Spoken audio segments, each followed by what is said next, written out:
السلام علیکم سامعین، 28 شوال المکرم اور 27 اپریل ہے۔ خبر کا عنوان ہے دہرادون میں مزار منہدم کر دیا گیا، مسمار کر دیا گیا، ڈھا دیا گیا۔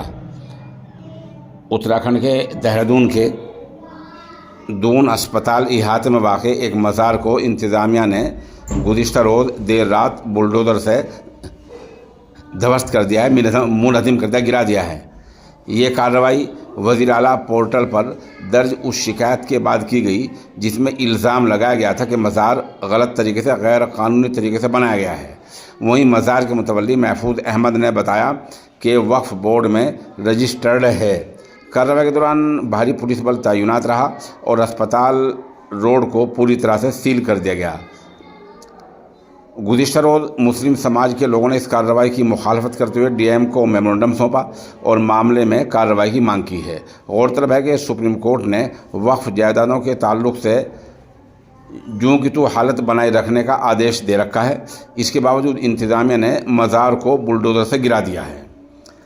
رشی کیش کے رہنے والے پنکج گپتا کا دعویٰ ہے کہ انہوں نے سی ایم ہیلپ لائن اور بعد میں پی ایم او میں شکایت درج کرائی تھی۔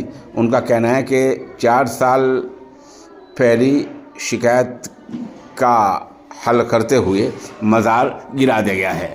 پی ایم او میں شکایت کے بعد تشکیل دی گئی ایک کمیٹی نے مزار کو ناجائز پایا تھا۔ کہ متولی محفوظ احمد کا کہنا ہے کہ یہ درگاہ وقف بورڈ نمبر 55 کے تحت رجسٹرڈ تھی، بغیر کسی نوٹس کے یہ کارروائی کر دی گئی ہے۔ ادھر دہرادون کے ڈی ایم سبیل بنسل نے بتایا کہ ریاستی سرکار کے 216 کے قانون کے تحت بغیر پیشی اجازت کے کسی بھی عام احاطے میں مذہبی کوئی تعمیر بنانا غیر قانونی ہے۔ دون میڈیکل کالج کے ذریعے مزار کے ناجائز طریقے سے بنانے کی اطلاع ملی تھی۔ پولیس اور مجسٹریٹ کے تعاون کے ساتھ یہ کارروائی کی گئی ہے۔ ایس ایس پی اجے سنگھ کے مطابق ناجائز قبضہ ہٹا گیا ہے اور اس کے لیے یہ درگاہ جو غلط طریقے سے بنائی گئی تھی اس کو ہٹا دیا گیا ہے۔ بہرحال اتراکھنڈ میں جو کچھ ہو رہا ہے وہ سب آپ کے سامنے ہے۔